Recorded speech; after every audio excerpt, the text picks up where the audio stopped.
All right, we are of course getting you those live visuals of Finance Minister Nirmala Sitharaman. This is of course the big story that we continue to track here as far as the budget, interim budget is concerned. So these are the live visuals of the same right ahead of the Finance Minister, of course.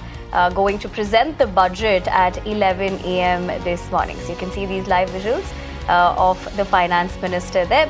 But let's also quickly tell you what is an interim budget, because remember, during an election year, the incumbent government cannot present a full budget. Therefore, an interim budget that covers the government's expenses and revenues for a short period is presented, and that's exactly what we're going to be seeing this morning. In fact, we do look at these visuals that we continue to track for you.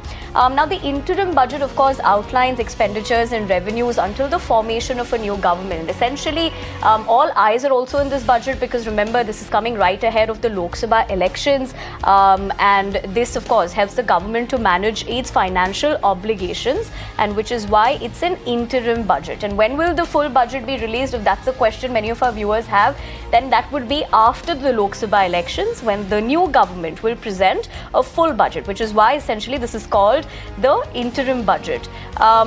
Let's also tell you what is included in this interim budget that's going to be presented. It includes estimates for the government's expenditure, revenue, fiscal deficit, financial performance, and projections for just a few months. That is, of course, for a short period until the new government that's planned, because this is, of course, an election year.